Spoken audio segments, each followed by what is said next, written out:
Hello दोस्तों, site smart classes की online class में आपका स्वागत है।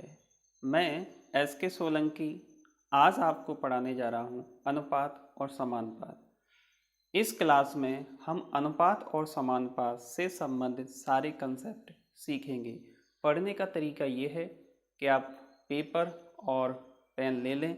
सबसे पहले साथ ही साथ इसको नोट डाउन करें। हो सके तो डिस्क्रिप्शन में पीडीएफ लिंक दिया गया है, वहाँ से पहले आप लिख लें और उसके बाद वीडियो को देखें। पढ़ने का तरीका ये होगा कि सबसे पहले अपन बेसिक समझेंगे और उसके बाद अगले वीडियो में हम प्रश्नों को लेंगे और उससे अगले वीडियो में और अच्छे वाले प्रश्नों को लेंगे। जैसा कि आप जानते हैं, अर्थमेटिक के लिए एक तो रेशियो और दूसरा परसेंटेज, ये दोनों ही टॉपिक बिल्कुल बेसिक से अच्छे कंसेप्ट के साथ आने चाहिए, तभी हमारा अर्थमेटिक अच्छा होगा। तो आज इस वीडियो में हम अनुपात समानुपात से संबंधित सारे बेसिक सीखेंगे। तो पहले अपन बात करते हैं अनुपात की। अनुपात होता क्या है? देखो, अनुपात का मतलब होता है गुना। क्या मतलब होता है? गुना। और दूसरा मतलब होता है हिस्सा और तीसरा मतलब होता है टुकड़ा। या अपन कह सकते हैं कि दो राशियों की तुलना करना ही अनुपात कहलाता है। ऐसा समझ लेते हैं कि यदि दो बच्चे हैं, हमारे पास टोटल 7 टॉपियाँ हैं। कितनी? 7 टॉपियाँ हैं। एक बच्चे को 2 टॉपियाँ दी जाती हैं और दूसरे बच्चे को 5 टॉपियाँ दी जाती हैं। तो इसका मतलब ये हुआ कि हमारे पास जो वस्तुएं हैं टोटल 7 गुना हैं, जिसमें से 2 गुना एक के लिए दी जाती हैं और 5 गुना एक के लिए दी जाती हैं। तो हमारे पास यदि 7 के बजाय 70 टॉफियाँ हैं, तो इसका मतलब ये होगा कि एक को 20 टॉफी दी जाती हैं और दूसरे को 50 टॉफी दी जाती हैं। लेकिन 20 या 50 देने पर भी अनुपात वही रहेगा कि एक को 2 गुना दी जाती हैं और एक को 5 गुना दी जाती हैं। तो इस बात को ऐसे समझते हैं। देखो, अनुपात का पहला मतलब ये होता है कि हिस्सा, दूसरा मतलब होता है टुकड़ा और तीसरा मतलब होता है गुना। यदि हमारे पास टोटल 7 वस्तुएं हैं और ए के लिए 5 दी जाती हैं और बी के लिए 2 दी जाती हैं, तो इसका मतलब ये हुआ कि ए को 5 गुना दी जाती हैं और बी को 2 गुना दी जाती हैं। यदि हमें ऐसा पता है कि जिसको 2 गुना दिया गया है तो उसके लिए 20 टॉपी दी गई हैं, तो इसका मतलब 1 गुने का मान 10 है, तो फिर 5 गुने का मान 50 होगा। यानी कि रेशियो यानी अनुपात ये संबंध बताता है, रिलेशन बताता है कि दो लोगों को किस अनुपात में यानी कितने कितने गुने वस्तुएं दी गई हैं। तो यहाँ से हमें समझ में आता है कि सजाती राशियों के संबंध को अपन अनुपात कह सकते हैं। हम ऐसे भी कह सकते हैं कि सजाती राशियों में जो संबंध आता है उसको अपन अनुपात कहते हैं। ध्यान रखना, अब यहाँ पे बात आई सजाती राशियाँ। सजाती राशियाँ क्या होती हैं? इसका मतलब ये हुआ कि हमें रुपयों की तुलना रुपयों से करनी है और पैसों की तुलना पैसों से करनी है और किलो की तुलना किलो से ही करनी है, यानी किलोग्राम से करनी है। यानी कि अनुपात हमेशा सजाती राशियों में होता है। दूसरा, दो राशियों की तुलना करना ही समानुपात कहलाता है, हम ऐसे भी कह सकते हैं। और इसमें तीसरा ये है कि यदि एक राशि यानी एक व्यक्ति को जितना गुना दिया गया है उसके बारे में यदि हमें पता है कि उसको कितनी वस्तुएं दी गई हैं, तो हम दूसरे व्यक्ति को दी गई वस्तुओं की संख्या भी निकाल सकते हैं। जैसे कि दो लोगों को बराबर बराबर हिस्से में कुछ वस्तुएं दी गई, यदि एक को 15 वस्तुएं दी गई तो इसका मतलब ये हुआ कि दूसरे को भी 15 वस्तुएं दी गई, क्योंकि उन दोनों को एक एक गुना वस्तुएं दी गई। तो यहाँ से बात हमारी क्लियर हुई किसकी? अनुपात की। अब इसको लिखने का तरीका क्या है? लिखने का तरीका ये है कि हम इसको लिखेंगे A अनुपात B। तो इसमें से A को अपन अग्रपद कहते हैं और B को पश्चपद कहते हैं। और ए अनुपात बी को हम ए बटे बी यानी भिन्न के रूप में भी लिख सकते हैं। अब भिन्न के रूप में लिखते हैं इसलिए यही कारण है कि इसकी कोई इकाई नहीं होती। जैसे ए के लिए 5 सेंटीमीटर और बी के लिए 13 सेंटीमीटर, या ऐसा समझ लो कि एक मकान की या एक क्यारी की, ये तो 5 सेंटीमीटर छोटी हो जाएगी, ऐसा समझ लो कि एक चॉकलेट की लंबाई 5 सेंटीमीटर है और चौड़ाई 13 सेंटीमीटर है, तो उनकी लंबाई और चौड़ाई में जो अनुपात आएगा वो 5:3 आएगा। सेंटीमीटर से सेंटीमीटर कट जाएगा, तो इसका मतलब ये हुआ कि अनुपात की कोई भी इकाई नहीं होती है।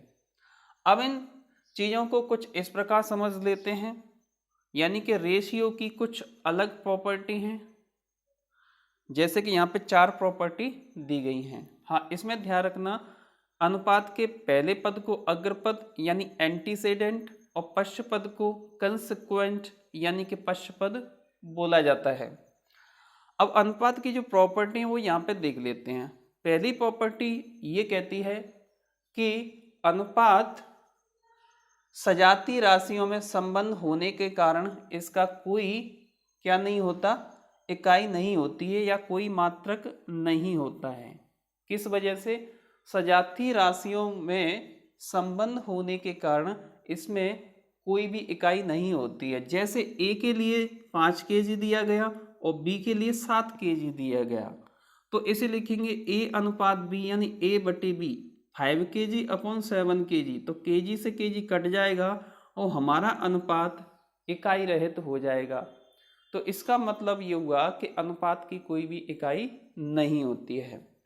दूसरी अपन बात करें, सजातीय राशियों में HCF से भाग देकर अनुपात को लघुत्तम रूप में लिखा जाता है। अब यहाँ बात आ रही है HCF की, यहाँ पे बात आ रही है HCF की, तो ध्यान रखना HCF क्या होता है, इसको शॉर्ट में मैं समझा देता हूँ। देखो, यदि A की वैल्यू 18 है और B की वैल्यू 15 है, तो 18 और 15 में कुछ न कुछ कॉमन होगा। जैसे 18 को लिख सकते हैं 3 × 6 और 15 को लिख सकते हैं 3 × 5, तो इसमें 3 से 3 कट जाएगा और 3 ही इन दोनों में कॉमन है, और कॉमन है इसी को HCF कहते हैं। तो किसी भी अनुपात को 18/5 लिखने के बजाय हम क्या लिखेंगे, 6/5 लिखेंगे। ठीक है, जैसे 18 में से 15 तो 6 में से 5, ये इसके बराबर होगा, यानी 18/5 का मतलब वही होगा जो 6/5 का मतलब होगा। तो अनुपात हमेशा उसके लघुत्तम रूप में लिखा जाता है, यानी उसके छोटे रूप में लिखा जाता है। जैसे लिखा हुआ है 5/10, तो इसको 5/10 लिखने के बजाय हम लिखेंगे 1/2 यानी कि 1/2। तो ध्यान रखना, अनुपात हमेशा उसके लघुत्तम यानी मिनिमम फॉर्म में लिखा जाता है। तीसरी प्रॉपर्टी ये है कि यदि अनुपात के प्रत्येक पद में किसी संख्या से गुणा किया जाता है तो अनुपात पर कोई फर्क नहीं पड़ता है। ये ठीक दूसरे वाले नियम का उल्टा ही है। इसमें अपन क्या कर रहे थे, 3 का भाग दे रहे थे, 3 को कैंसिल आउट कर रहे थे, लेकिन इसमें अपन 3 का मल्टीप्लाई कर देंगे तब भी अनुपात पर कोई फर्क नहीं पड़ेगा। यानी कि अनुपात के यदि प्रत्येक पद में किसी भी संख्या से गुणा किया जाता है तो अनुपात पर कोई फर्क नहीं पड़ता है, लेकिन अनुपात जनरली उसके लघुत्तम रूप में लिखा जाता है। अगली प्रॉपर्टी है वो ये है, भिन्नात्मक अनुपात को सरल अनुपात में बदलने के लिए उसके हर का LCM निकालकर मल्टीप्लाई किया जाता है। जैसे कि यहाँ पे दिया है A अनुपात B अनुपात C, तो A की वैल्यू 1/2, B की 1/3 और C की 1/4। तो ये अनुपात जो लिखा हुआ है भिन्न के फॉर्म में लिखा हुआ है, भिन्न के रूप में लिखा हुआ है, लेकिन अनुपात भिन्न के रूप में नहीं लिखा जाता, वो इंटीजर यानी पूर्ण संख्याओं के रूप में लिखा जाता है। तो यहाँ पे देखो पूर्णांक संख्याओं के रूप में लिख सकते हैं। अब यहाँ पर 2 का, 3 का और 4 का हमने क्या लिया, एलसीएम लिया, और एलसीएम कितना आया, 12। तो 12 से मल्टीप्लाई कर देंगे इन सब में, 1/2, 1/3, 1/4 में हमने क्या किया, 12 से क्या कर दिया, मल्टीप्लाई कर दिया। तो 2 से ये 12 गया 6 बार, 2 से 12 6 बार, 3 से 12 4 बार, और 4 से 12 3 बार। यानी कि हमारा जो वास्तविक अनुपात है वो क्या आ गया, 6 4 3। तो यहाँ से बात हमें समझ में आई क्या, कि भिन्नात्मक अनुपात को सरल अनुपात में बदलने के लिए उसके हर का एलसीएम का गुणा कर देते हैं। किसका, हर के एलसीएम का गुणा कर देते हैं। यहाँ पे समझो जरा ऐसा क्यों करते हैं। देखो एलसीएम क्या होता है, जो इन तीनों संख्याओं से कट जाएगा, यानी पूर्णतः कट जाएगा, और कट जाएगा तो कहीं ना कहीं ये नीचे वाली संख्याएं खत्म हो जाएंगी, एक हो जाएंगी। देखो 2 से भी 12 कटेगा, 3 से भी कटेगा, 4 से भी कटेगा। तो यही कारण है कि हम यहाँ पर हरों के एलसीएम का गुणा कर देते हैं। तो ये इसके सही रूप में आ गया। तो इतनी बात हमने समझी। अब रेशियो से संबंधित कुछ और टर्म हैं, इनको भी हम समझते हैं। अच्छा, उससे पहले हम समझेंगे, देखो हमने क्या समझा, अनुपात, और दूसरा होता है समान अनुपात। अनुपात और समानुपात, इन दोनों में अंतर ये है कि अनुपात 2 राशियों की तुलना होती है, जबकि समानुपात 2 अनुपातों की तुलना होती है। यानी कि यदि 2 अनुपात परस्पर बराबर हों तो उस अनुपात के चारों पदों को अपन समानुपात में कहेंगे। सीधी सी बात यह है कि 2 अनुपातों की तुलना ही समानुपात कहलाती है, या 2 अनुपातों की इक्वलिटी यानी बराबरता क्या कहलाती है, समानुपात कहलाती है। और समानुपात को अपन डबल कॉलन, किससे, ये सिंगल कॉलन है, ये डबल कॉलन है, डबल कॉलन से लिखते हैं। जैसे लिखा हुआ A/B समानुपात C/D, तो इसको लिखेंगे A/B, इसको लिखेंगे C/D और बराबर कर देंगे। तो 2 अनुपातों की इक्वलिटी ही क्या कहलाती है, समानुपात कहलाती है। तो इसमें अपन क्रॉस मल्टीप्लिकेशन कर देते हैं, तो अंदर वाले होते हैं मध्य पद और बाहर वाले बाह्य पद। तो बाह्य पदों का गुणनफल बराबर अंतः पदों का गुणनफल, ये किस में होता है, समानुपात में। ठीक है, अब हम आगे इसकी कुछ प्रॉपर्टी देख लेते हैं। जैसे कि पहली प्रॉपर्टी हाँ, कुछ टर्म्स हैं ये। तो पहला होता है तुम्हारा डायरेक्ट अनुपात। अनुपातों के कुछ अलग तरीके के नाम भी हैं। पहला है तुम्हारा डायरेक्ट अनुपात, इसको कहते हैं अनुलोमानुपात। अनुलोमानुपात का मतलब ये होता है कि यदि 2 राशियों में इस प्रकार का संबंध है कि एक राशि को बढ़ाने पर दूसरी राशि भी बढ़ रही है, तो उन दोनों राशियों में हम कहेंगे अनुलोमानुपात। कौन सा अनुपात, डायरेक्ट रेशियो। और दूसरी तरफ यदि एक राशि का मान बढ़ाने पर दूसरी राशि का मान घट रहा है, तो हम कहेंगे कि उन दोनों में कौन सा विपरीत अनुपात है, या प्रतिलोम अनुपात है, या इनवर्स अनुपात है। तो यहाँ पर हम बात करते हैं एक फॉर्मूला जिसका नाम है चाल बराबर दूरी बटे समय। क्या, चाल बराबर दूरी बटे समय। हम ऐसा मानते हैं कि चाल 20 है और दूरी 60 किलोमीटर है और समय 3 घंटा लग रहा है। तो 20 किलोमीटर प्रति घंटा से 3 घंटे में 60 किलोमीटर कोई भी बाइक चल सकती है। अब यहाँ पे अपन क्या करेंगे, हमने चाल को बढ़ाया और समय को क्या रखा, फिक्स रखा, समय 3 घंटा ही रहने दो। तो जैसे ही चाल हमने 20 से 30 कर दी और समय 3 घंटा है, 1 घंटे में 30 चल रही है, तो फिर 3 घंटे में कितना चलेगी, 90। इसका मतलब ये हुआ कि जब हम चाल को बढ़ाते हैं तो दूरी भी बढ़ती है। तो इसका मतलब चाल अनुलोम अनुपात में है दूरी की, चाल और दूरी अनुलोमानुपात में है। अब अगली बात कर लेते हैं कि हमने दूरी को फिक्स कर दिया, दूरी 60 ही रखना है, दूरी 60 रखना है। और यदि चाल को बढ़ाएंगे 20 से 30 कर दी और दूरी हमारी 60 ही है, तो इसको 60 को 30 के हिसाब से 2 घंटे में बाइक सफ़र कर सकती है।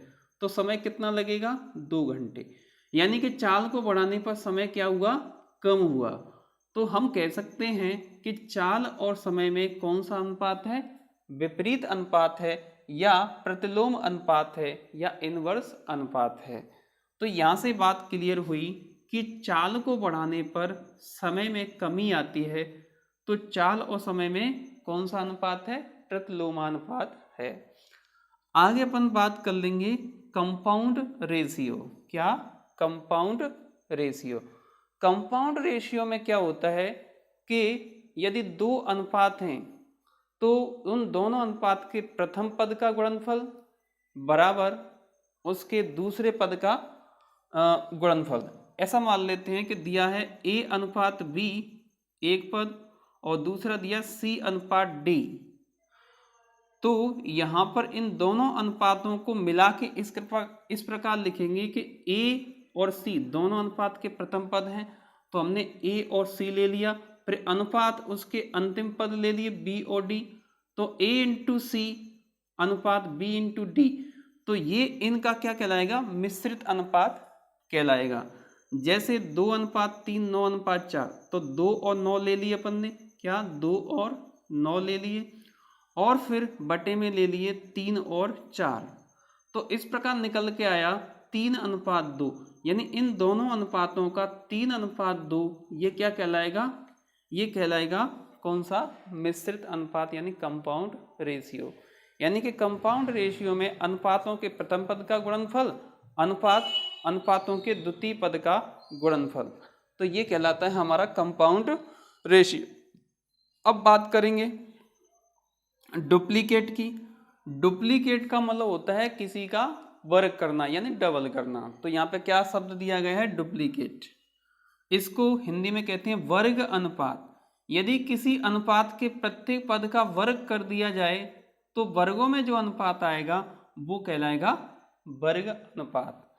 जैसे कि हम यहाँ पे ले लेते हैं 2 अनुपात 3 का वर्गानुपात होगा 4 अनुपात 9। कितना होगा? 4 अनुपात 9। तो वर्गानुपात यहाँ से समझ में आ गया। और ठीक इसका उल्टा होता है क्या? सब डुप्लीकेट। इसको आधानुपात कहते हैं। यानी कि 4 और 9 का यदि वर्गमूल लेंगे तो वापस 2 अनुपात 3 आ जाएगा। तो ध्यान रखना, वर्गानुपात का ठीक उल्टा क्या होता है? आधानुपात। यानी इसका a वर्ग b वर्ग का वर्गानुपात निकालेंगे, क्या निकालेंगे? सॉरी, आधानुपात निकालेंगे, सब डुप्लीकेट निकालेंगे तो वापस अपन को a और b मिल जाएगा। या अपन यूँ कह सकते हैं a और b इन दोनों का वर्गमूल निकालेंगे तो हमें क्या मिलेगा? आधानुपात मिलेगा। और अगला आता है ट्रिप्लीकेट, यानी कि 3 गुना, यानी 13 अनुपात। तो इसमें अपन अनुपात के प्रत्येक पद का क्या कर देते हैं? घन कर देते हैं, और इसको अपन घनानुपात भी कह सकते हैं।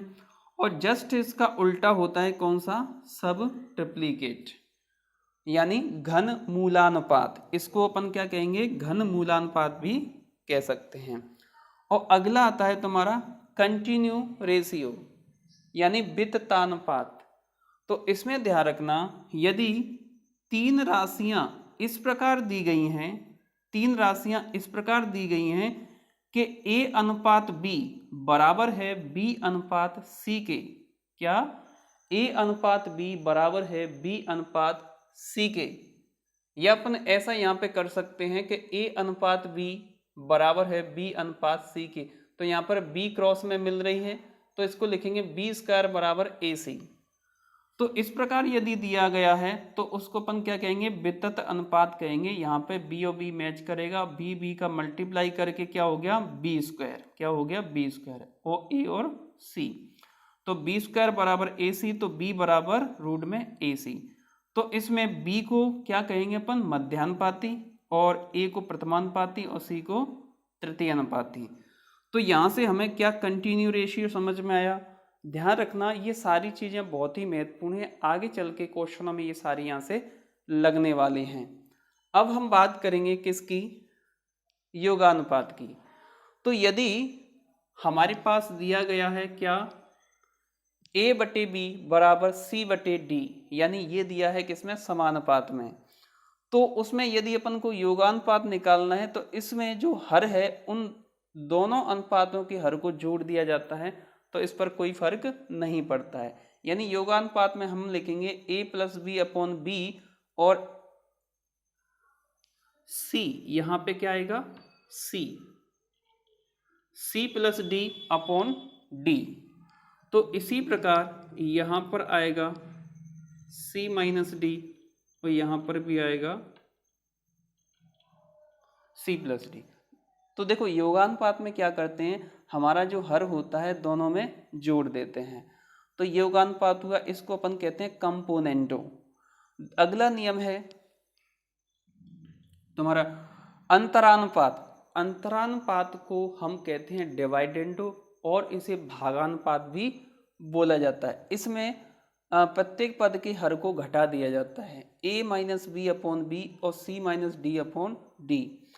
अब इन दोनों को मिलाकर लिखते हैं, क्या इन दोनों को मिलाकर लिखते हैं तो कहलाता हमारा योगांतरानुपात, यानी कंपोनेंडो और डिवाइडेंडो दोनों को जोड़कर। तो इसमें क्या करते हैं, योगानुपात में यदि अंतरानुपात का भाग दे दें तो ऊपर a प्लस बी, नीचे a माइनस बी, ऊपर c प्लस डी और नीचे c माइनस डी। क्या आएगा, c माइनस डी आएगा। तो ये क्या हुआ हमारा योगांतरानुपात। ये नियम ट्रिग्नोमेट्री में भी आगे अपन देखेंगे और काफी जगह ये लगते हैं। अब हम आगे बात करेंगे किस पर, जब तीन संख्याओं के बारे में बात की जाए। यानी यहाँ पे दिया गया है a अनुपात b अनुपात c, तीन संख्याओं की बात की जाए तो ऐसी स्थिति में दो संख्याएं दी जाएंगी और एक संख्या पूछी जाएगी। यदि प्रथमानुपाती पूछा जाता है तो b और c के मान दिया होगा, और मध्य पूछा जाता है तो a और c का मान दिया होगा, और तृतीय पूछा जाता है तो a और b का मान दिया होगा। तो यहाँ पे पूछा जाता है भी प्रथमानुपाती। तो ध्यान रखना, जब तीन संख्याएं दी हैं तो इसको अपन किस फॉर्म में लिखेंगे, वितत रूप में, यानी वितत फॉर्म में लिखेंगे। विततानुपात, यहाँ पे ये दिया है विततानुपात, यानी कंटिन्यू रेशियो में लिखेंगे। यानी तीन यहाँ पे हैं तो इनको कैसे लिखें, a अनुपात b समानुपात b अनुपात c। तो a बटे b बराबर b बटे c। तो यहाँ पर b और b का मल्टीप्लाई हो जाएगा क्रॉस में, और b स्क्वायर बराबर क्या जाएगा, ac, b स्क्वायर बराबर ac।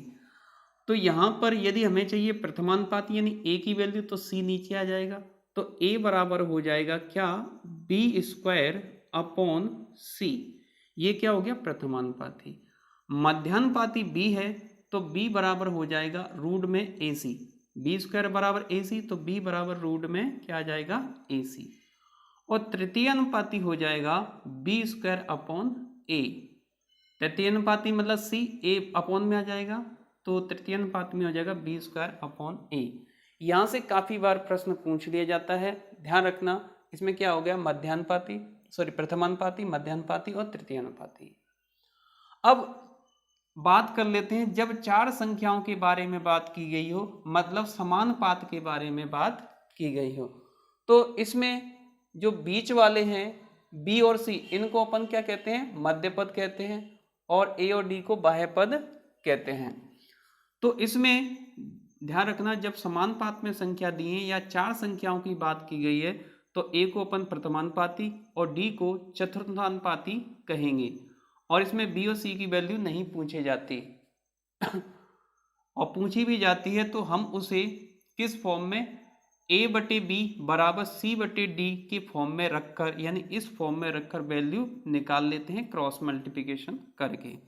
खासतौर से इसमें क्या पूछा जाएगा, प्रथमानुपाती। तो प्रथमानुपाती a बराबर हो जाएगा क्या, a बराबर हो जाएगा bc अपॉन d, क्या हो जाएगा, bc अपॉन d।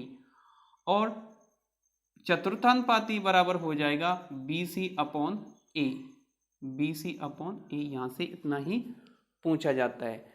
तो ध्यान रखना, प्रथमानुपाती और चतुर्थानुपाती कब, जब चार संख्याओं के बारे में बात की गई हो। तो इसमें इतना बेसिक था, आशा करता हूं कि आपको बिल्कुल समझ में आया होगा। आगे के वीडियो लगातार आएंगे और इसके बाद क्वेश्चन आंसर अपन लेंगे। हो सकेगा अगर ये कुछ थ्योरी बची भी होगी तो वो भी अपन ले लेंगे। यदि आपको इसमें किसी प्रकार का कोई कन्फ्यूजन है तो नीचे कमेंट्स करें और व्हाट्सएप पर भी भेज सकते हैं, हम उनके आंसर अगले वाली वीडियो में इंक्लूड कर लेंगे।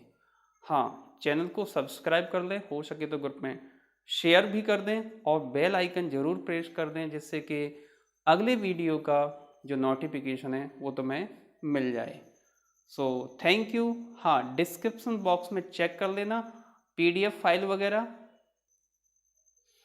देखिए, ये कोरोना का समय चल रहा है, अभी कोई ऐसा निश्चित नहीं है कि कोरोना कब तक चलेगा, तो इसलिए ज़रूरी हो जाता है कि हम पढ़ाई जारी रखें, क्योंकि अगर पढ़ाई जारी रखेंगे तभी हमारा चीज़ें क्लियर हो पाएंगी और आगे चल के हमें जगह मिल पाएगी। तो ये वो समय है, अपने आप को डिमोरलाइज ना करें, रेगुलर पढ़ें, सारे काम भी साथ साथ करें। तो इसमें जो जितना समय दे रहे हैं उतना समय ज़रूर दें, क्योंकि पढ़ाई एक ऐसी चीज़ है जो कि लगातार चलती रहनी चाहिए, तभी इसमें बहुत कुछ अपन कर पाते हैं। तो थैंक यू, धन्यवाद, टेक केयर और बाय बाय।